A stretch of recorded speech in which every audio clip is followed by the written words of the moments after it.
श्रोतेहो नमस्कार. श्रोतेहो, जानेवारी महिना हा आपण राष्ट्रीय रस्ते सुरक्षा माह म्हणून साजरा करतो.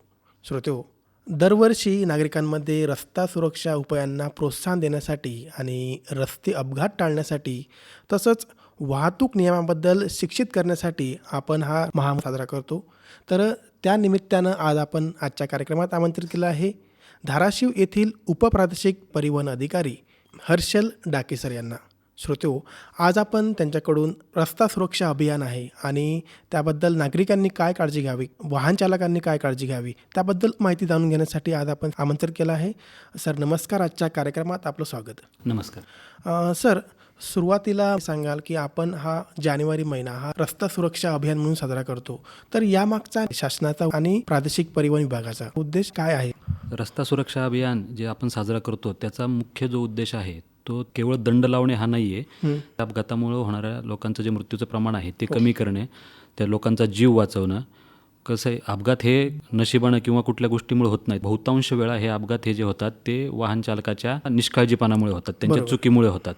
वाहन चालवण्याच्या ज्या सवयी आहेत त्या जर बदलल्या गेल्या तर अपघात टाळता येऊ शकतो. हा संदेश संपूर्ण प्रत्येकापर्यंत पोहोचवण्याकरता आपण हे अभियान दरवर्षी जानेवारी महिन्यामध्ये साजरा करतो. नक्कीच सर. सर, जसं तुम्ही म्हटलं की अपघात टाळण्यासाठी जे कारणं असतात, जे निष्काळजीपणेनं आपण वाहन चालवतो, तर त्याच्यामागे धाराशिव जिल्ह्याचा विचार केला तर या अपघाताची मुख्य कारणं जर सांगायची झाली तर आपण काय सांगाल?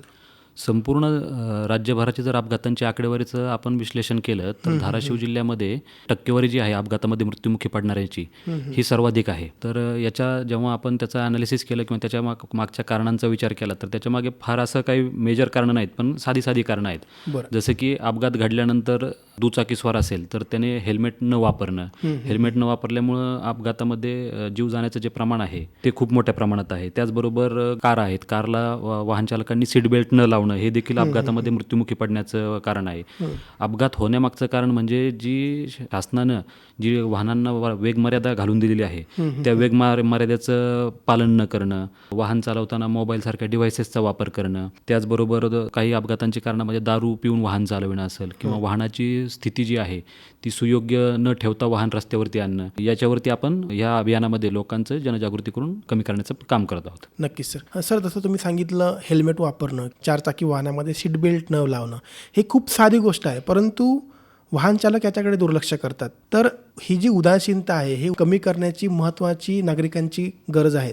तर याबद्दल आपण नागरिकांना काय सांगाल? नाही, मी आपल्या माध्यमातून नागरिकांना आवाहन करेल की लोकांचं कसं अप्रोच कॅज्युअल असतो किंवा मला जवळच जायचं आहे, हेल्मेट लावण्याची काय गरज आहे, इथल्या इथंच अंतरावरती चाललो आहे, सीट बेल्टची काय आवश्यकता आहे, तर म्हणजे आपल्याला काही होणार नाही.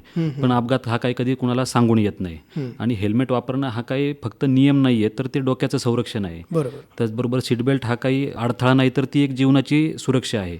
आपली एक जी चांगली सवय आपण जर आणली तर आपण आयुष्य वाचू शकतो. हे लोकांनी समजून घेणं जास्त गरजेचं आहे. नक्की सर. सर, आपण बघतो की मद्यप्राशन करून वाहन चालक ड्रायव्हिंग करतात आणि त्याच्यामुळे अपघाताचं प्रमाण हे मोठं आहे. परंतु हे जर का आपण टाळलं तर बरेचसे जीव वाचू शकतात आणि तोच नाही तर त्याची जी फॅमिली आहे, त्याचं जे कुटुंब आहे हे देखील सर्वाईव्ह होऊ शकतं. तर मद्यप्राशन करून वाहन चालवू नका याच्याबद्दल तुम्ही एक अधिकारी म्हणून काय सांगाल? कसं आहे की जेव्हा केव्हा अपघात घडतो तेव्हा अपघातामुळे जसं तुम्ही म्हटले आत्ता की ज्या व्यक्तीसोबत अपघात घडलेला आहे, तुम्ही त्याच्या किंवा ज्याने जीव गमावलेला आहे त्याच्या कुटुंबाची जर परिस्थिती पाहिली तर ते चित्र खूप भयानक असते. त्यामुळे कसं आहे की लोकांनी दारू पिऊन वाहन चालवणं हे काय धाडसाचं लक्षण नाही आहे. तर ते स्वतःच्या, त्याचबरोबर दारू पिऊन वाहन चालवणं म्हणजे स्वतःच्या तर आहेच, पण इतरांच्या देखील जीवनाशी त्याचा एक गंभीर प्रकारचा खेळ आहे. एका आपल्या चुकीच्या निर्णयामुळे आपलं आयुष्य उद्ध्वस्त होऊ शकतं, इतरांचं देखील आयुष्य उद्ध्वस्त होऊ शकतं. त्यामुळे मी सर्वांना आवाहन करेल की दारू पिऊन कृपया वाहन चालवू नये. नक्कीच सर. सर, जर आपण बघितलं जेव्हा कुठेही रस्त्यावरून जात असेल तर तरुण वर्ग असा असतो की तो बिनधास्त कोणाच्याही फिकीर न करता तो ड्रायव्हिंग करतो. जर काही अपघात झाला तर त्याचं पुढचं आयुष्य आणि त्याचं कुटुंबाचं पूर्ण आयुष्य उद्ध्वस्त होतं.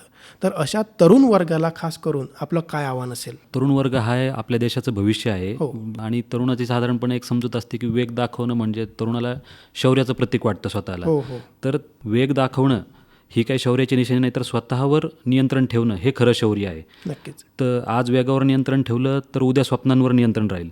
त्यामुळे मित्रांना चुकीपासून थांबवलं तर अनेक जीव वाचू शकतील. नक्कीच सर. सर, जसं तरुण वर्गाची महत्त्वाची भूमिका आहे, नागरिकांची भूमिका आहे. बरेचसे असे पालकवर्ग असतात जे वाहन परवाना नसतानासुद्धा आपल्या पाल्यांना ड्रायव्हिंग करू देतात, गाडी चालू देतात.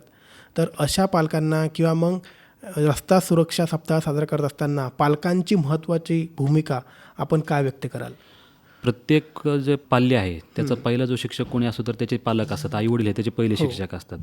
तर आणि मुलांना जनरली कसं आहे की कोणाला पण वाहन चालवायला शिकवताना सुरुवातीला पालकच शिकवतात. तर मुलांना फक्त वाहन चालवायला शिकवलं नाही पाहिजे पालकांनी, तर त्याचबरोबर नियम पाळायला शिकवलं पाहिजे. ज्यावेळेस पालक स्वतः वाहतुकीच्या नियमांचं पालन करतील, स्वतः हेल्मेट घालतील, स्वतः गाडी चालवताना सीट बेल्ट लावतील, तर मुलं आपोआप शिकतील आणि घरातूनच ह्याची सुरुवात झाली पाहिजे. त्याचबरोबर कसं आहे की मोटार वाहन कायद्यामध्ये जर अल्पवयीन मुलांना तुम्ही वाहन चालवायला जर देत असाल, म्हणजे जे 18 वर्षाच्या आतली मुलं आहेत, तर त्याच्यावरती दंडाची तरतूद आहे. पालक आहेत त्यांना साधारणपणे 3 महिन्यांपर्यंत असेल इतका कारावासाची तरतूद आहे. 25,000 रुपये इतकी दंडाची देखील तरतूद आहे. आणि जो तो बाल्य आहे, जो अल्पवयीन आहे, तो जर वाहन चालवताना सापडला तर त्याला 25व्या वर्षापर्यंत, जे आपण ड्रायव्हिंगचं लायसन्स म्हणतो, वयाच्या 25व्या वर्षापर्यंत तो ड्रायव्हिंगचं लायसन्स मिळण्यास अपात्र राहील, अशी देखील याच्यामध्ये तरतूद आहे. तर त्यामुळं पालकांनी पण आपले जे अल्पवयीन मुलं आहेत त्यांच्याकडं वाहन देऊच नये. नक्कीच सर. सर, आता जानेवारी महिना हा रस्ता सुरक्षा माह म्हणून पण साजरा करतो. तर या निमित्तानं आपला परिवहन विभाग हा वेगवेगळे उपक्रम राबवत असतील, तर त्याबद्दल आपल्या श्रोत्यांना काय सांगाल? रस्ता सुरक्षा अभियानामध्ये मुख्यत्वे परिवहन विभागाचा जो भर असतो तो भर जो आहे तो जनजागृतीकडे असतो. म्हणजे लोकांमध्ये याबाबत रोड सेफ्टीबद्दल अवेअरनेस कसा तयार होईल याकडे आपलं लक्ष असतं. यामध्ये आपण काय करतो तर विविध प्रकारच्या हेल्मेटसारख्या रॅली असतील त्या रॅली करतो, वॉकॅथॉन आयोजन करतो. त्याचबरोबर शाळांमध्ये जाऊन विविध प्रकारच्या स्पर्धा आयोजित करतो की जेणेकरून शालेय मुलांमध्ये देखील याच्याबद्दल जनजागृती होईल. त्याचबरोबर चालकांचं आरोग्य तपासणी, चालकांचं प्रशिक्षण आणि समुपदेशन अशा प्रकारचे आपण कार्यक्रम राबवतो. सर, शेवटचा प्रश्न की आपण हा जो जानेवारी महिना आहे हा राष्ट्रीय सुरक्षा माह म्हणून साजरा करतो, तर या महिन्यानिमित्तानं आपण धाराशिवकरांना आणि आपल्या श्रोत्यांना नियमांचं पालन करावं आणि आपला जीव वाचवावा याबद्दल आव्हान आपलं काय असेल? मी आपल्यामार्फत असं आवाहन करतो की सर्वांनी वाहतुकीच्या नियमांचं पालन करावं. आपले जे वाहन आहे ते सुयोग्य स्थितीत असल्यानंतरच रस्त्यावरती आणावं. पालकांना विशेष आवाहन करेल की त्यांची मुलं ज्या वाहनातून शाळेमध्ये जात आहेत त्या वाहनाची सर्व कागदपत्रे, म्हणजे त्याचं योग्यता प्रमाणपत्र असेल, इन्शुरन्स असेल, PUC असेल, परवाना असेल, हे सर्व योग्य आहे याची खात्री करून मगच पाल्याला त्या स्कूल बसमध्ये पाठवावं. त्या वाहन चालकाचं लायसन्स व्हॅलिड आहे का नाही ते बघावं.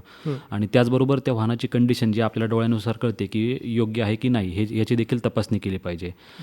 तसेच रस्ता हा आपला आहे, नियम आपल्यासाठीच आहेत आणि जीवन अमूल्य आहे. तर सर्वांनी वाहतुकीच्या नियमांचं पालन करावं. आपण सगळेजण मिळून संकल्प करूया, नियम पाळू, अपघात टाळू आणि प्रत्येकाला सुरक्षितपणे घरी पोहोचू आणि आपल्या धाराशिवमधील अपघातांचं जे प्रमाण आहे ते निश्चितचपणे कमी करण्याचा प्रयत्न करूया. नक्कीच सर. सर, आज तुम्ही येथे आलात आणि राष्ट्रीय रस्ते सुरक्षा महानिमित्तानं आज आपल्या श्रोत्यांशी संवाद साधला, त्याबद्दल श्रोत्यांच्या वतीनं आणि आकाशवाणीच्या वतीनं आपले आभार. धन्यवाद. धन्यवाद.